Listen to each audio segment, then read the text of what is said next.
Alright, we're going to take a look at this lackluster video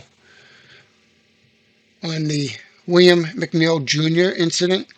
I normally like lackluster video, and I love their analysis, I should say his analysis. However, he couldn't be farther from the truth. He is totally off base on his assessment of what unfolded and how it unfolded and the legality of the stop in general. So let's watch it, and we'll talk about it as it plays out. Today's video is a response to the one I made yesterday. I released that video with the information that I had at the time, and since that video, the sheriff has released the body cam footage and has made a statement. Apparently, there's a police report out as well. The cell phone camera footage that began viral circulation over the weekend does not comprehensively capture the circumstances surrounding this incident. Tonight, I'm sharing the footage from the body-worn cameras of the arresting officer, Officer D. Bowers, and two of the assisting officers, Officer D. Miller and Officer G. Curse. We'll include some of that and reviews. First of all, the rifles on the wall, I don't even know if that's real or if that's as a result of a green screen. But if you have weapons, I'm an ex-trooper. I have weapons. I certainly don't memorialize what I have for other people to know exactly what I have. So I don't know what this is. If this is a show of force, maybe trying to give him some authority behind what he's saying. But I certainly don't subscribe to that. Some of what Officer Brendan Tatum says on his Substack.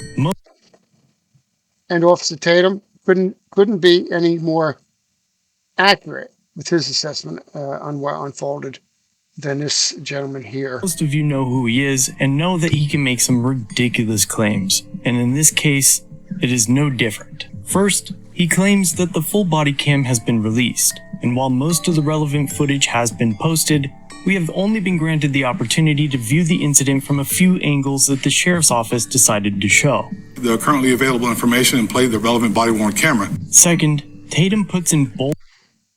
And if you go online, you can see the whole body cam footage. So that's inaccurate in and of itself. Lettering that JSO was justified in the force used against McNeil.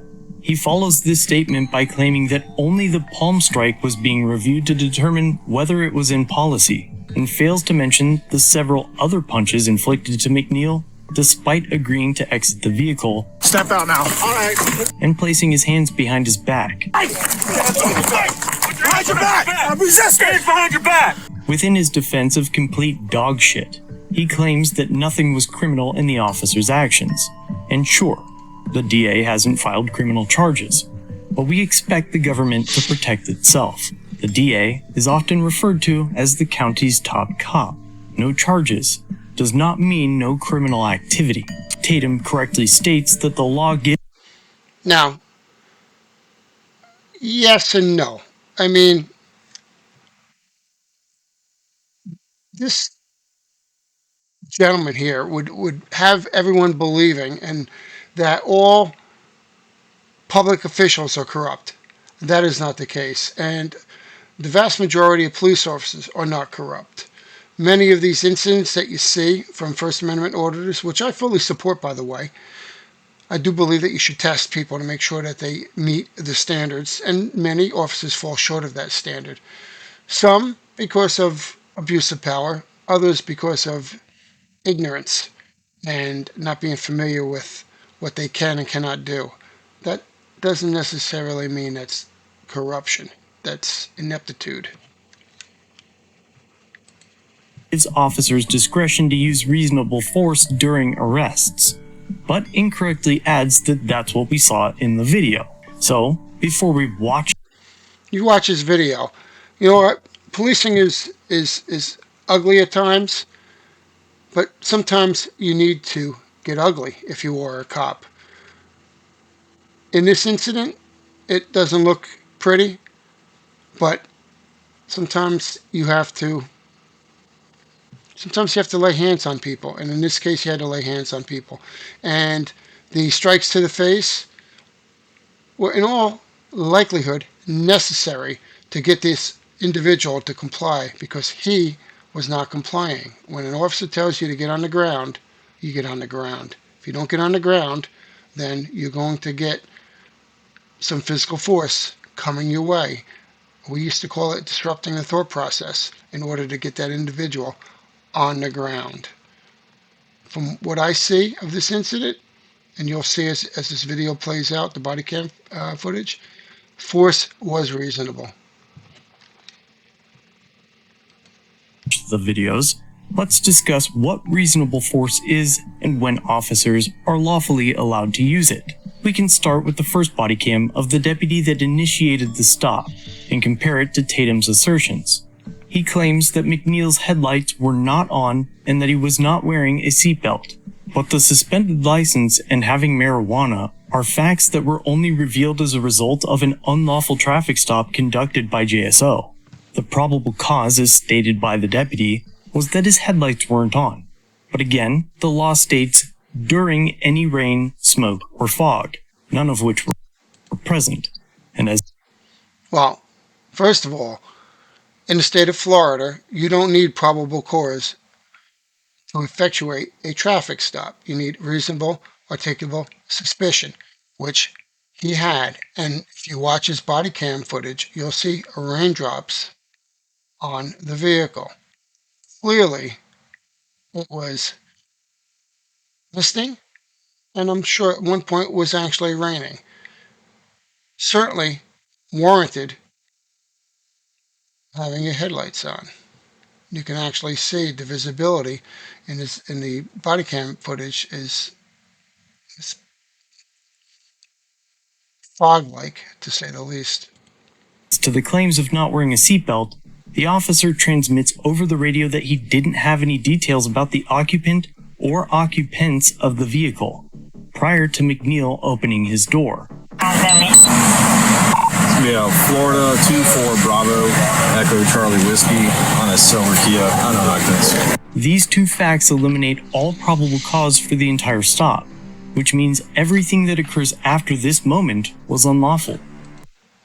Incorrect, as I had already stated, you don't need probable cause. And I'm not sure what the window tint law is in Florida. I would assume that you probably allow tint because you're in Florida. But he didn't have his headlights on, which is clear from the body cam footage, and clearly it was raining or had been raining. As you can see, the water drops on the vehicle. And only occurred because the deputies on scene were untrained as to their profession. But even worse still is that the responding officer was not wearing a seatbelt, and several of the other backup units also failed to use their headlights. It's a good thing that it wasn't unlawful to do so, but let's pretend that it was. First of all, you're responding to an incident as a police officer. One, prior to arriving, it would be prudent, especially knowing that someone has asked for backup, to unbuckle your seatbelt prior to arriving so you can get out of the car quickly, or have to take defensive action should gunfire come your way. That's just silly, and police are exempt from a variety of traffic violations, traffic ordinances, if you will, for a variety of reasons when it comes to enforcing law, such as going after a speeder. You have to increase your speed over the speed limit in order to catch a speeder. So there are some immunities and exemptions to the law, and this right here, I think, is pure cop hate. This is what this is. This is pure cop hate, not objective analysis, like I thought lackluster video did. This is purely subjective and not objective. And by refusing to identify here, McNeil was breaking the law. Yes, sir. Is there a reason why you're popping the door open like that? I don't have a window that works. Is there a reason that you're pulling me over? Yeah, absolutely. There's a reason why I'm pulling you over. For one thing, inclement weather, you don't have your lights on. Two things, you're not wearing your seatbelt. It's daylight. I don't need the lights. And it's not weather. It's not raining. This is inclement. It's not raining. Okay, I'm not arguing with you. I'm telling you why I'm pulling you over. Give me your driver's license, registration, proof of insurance. No, call your supervisor. Why? Excuse me? Call your supervisor. This right here is as a direct result of all these First Amendment audits. Again, as I said, I agree with First Amendment audits. They are necessary and they're important to test law enforcement. But these people who see this and think that they can just not comply when an officer gives you a directive is totally false, wrong, and a violation of the law. This guy should have got dragged right there. Watch where his hand is also in this video. All right? When he gets arrested, you'll find that there's a knife in close proximity to where his hand is. What was his intentions? We don't know if the window actually. He later says that it wasn't working. That's why he opened up the door, but we don't know that because the officers end up breaking the window. But this is non-compliance right here, and he was subject to arrest the minute he said call your supervisor. Just because someone tells you to call your supervisor doesn't mean that you have to call your supervisor. That's just absurd. Why did you pull me over? 77, 35. I'm part of the dog driver. I've already told you. Why did you pull me over? Step out of the vehicle. No. Step out of the vehicle. Specifically, this would be resisting, obstructing, and delay in Florida, as they do not have a refusal to ID law. Next, Tatum thinks that the officers used a proportionate amount of force for the situation, because he's a bootlicking moron. The law requires that a person comply with the police officer's commands during a traffic stop. To understand why, let's look at the law that Tatum fails to explain in his obvious GPT article. Reasonable force is determined by two cases, Graham v. Connor and Tennessee v. Garner.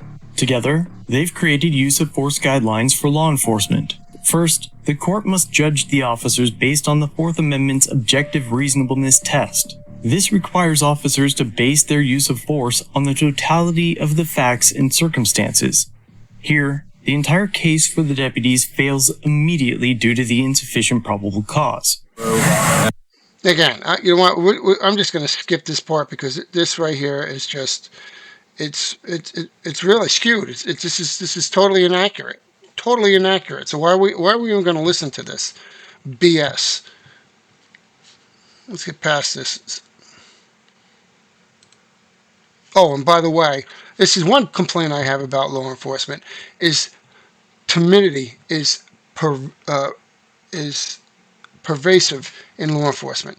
If this happened to me when I was on the job, he closed the door like that, I'd call for backup and I'd break the window, not waiting for backup. And I would take him out of the car like they did, except I wouldn't take him out of the car through the door. He'd come out through the window.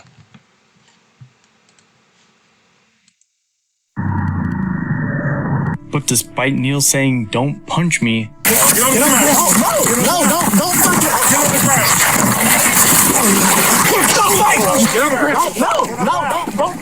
Don't touch me. Step out now. All right. Don't touch me.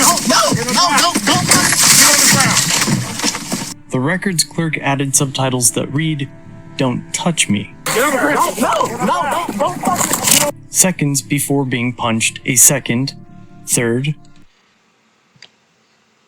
Well, if they falsified a report and turned "don't punch me" into "don't touch me," then there's a problem with that. However, I think it's clear he says "don't punch me."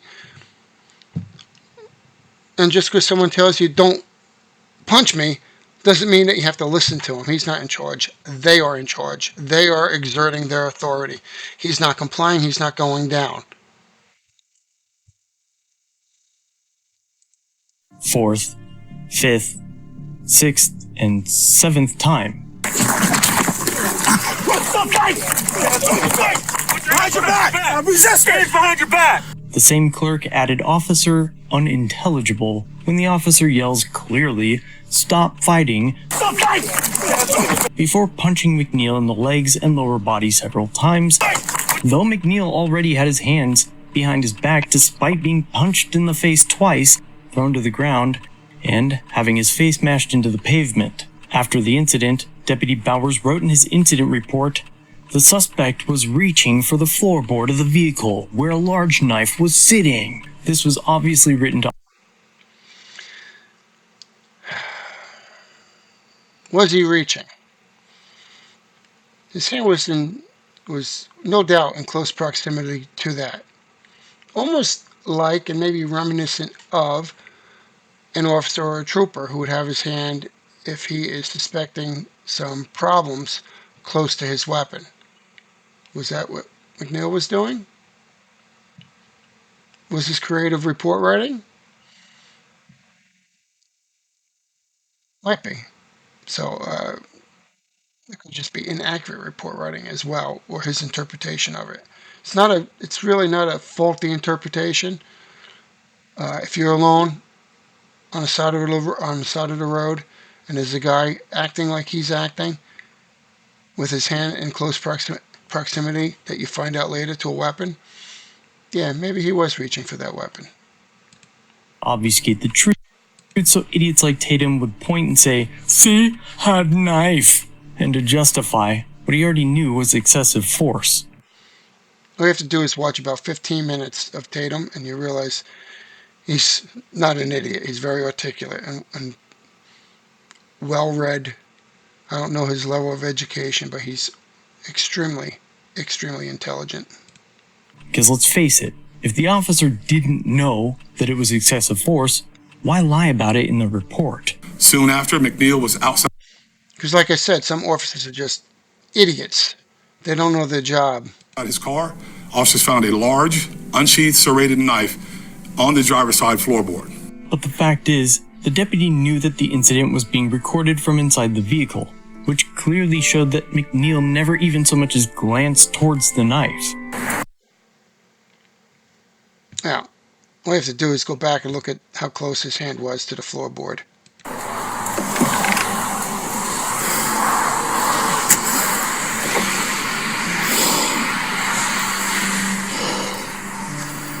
Let's speed this up a little bit here. I don't know. Can you back me up to the car so I can mean up? Sit up. You're busting my bro.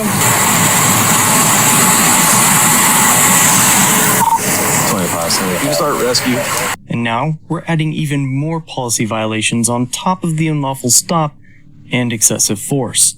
Officer Tatum ended his article with a bunch of racially charged sentiments that no one but McNeil's attorney alleged. But, like Tatum says, let's see what the courts think. But his final statement is the best of all. It reads, quote, "I've said it before, and I'll say it again. If you comply, you won't die." It's as simple as that. Funny, he said the same thing about the murder of Tyree Nichols, who was beat to death by several cops while laying motionless in handcuffs. This also occurred during a traffic stop with no probable cause. And the young man here can save his life by just listening to what they say. This ain't a courtroom. Y'all could get this crackhead. Well, not a crackhead, he kind of look like a crackhead. I don't know if he's on crack. You go to fighting, you go to resisting, you go to running, you're going to necessitate a response of a use of force. Kids, children that are... Yeah, what you have to... It doesn't sound pretty what he's saying. I know what he's saying. What he's saying is, by not complying, you initiated their response. And you got to be careful when you're dealing with police, because what I just said, there's a lot of officers out there that are not well trained, hot-headed, hot-tempered, and once the ball is rolling, should they be professional and should they be able to control themselves and stop? Yeah, they should. That's what he's getting to, is don't put yourself in a situation where you don't know if this officer is alert, attentive, knowledgeable, well-read, well-versed on policing, or the average Joe, right? Or worse than that. And with this incident, that incident that they just brought up, it's horrible. It wasn't a racial incident. They were all black officers beating a black guy. What you have here is you have, no doubt, police brutality. Without a doubt, that was police brutality, and not one individual had the courage to step up and stop them. But what Tatum is saying here is, if you would have just complied in the first place, that would have never happened. That's what he's saying. out there, learn from these police officers. Citizens, if you ride in the car, you get pulled over. When they tell you to do something, you do it. It's really not that hard. Do you want to live or do you not want to live? Most of the time, and this is my training and experience, when you obey the police officers, we done real fast. And despite the 2 officers that took plea deals for their actions, the rest were acquitted, other than witness tampering charges. Why? Because the U.S. finds itself in a similar time as when George Washington rafted across the Delaware River to greet the Redcoats. and to wish them a very Merry Christmas by making the snow change colors to the same shade as their uniform. It's red coats. He made them bleed. And, just by sheer coincidence, the etymology for the word sheriff is Old English. You didn't get this wrong. Don't let them gaslight you to think that you did. Let me know what you think in the comments. They haven't any idea what he was just talking about. That didn't make any sense at all. I'll put a link to the actual body cam footage in the description, so if you want to look at the body cam footage, you can. I'm done with this.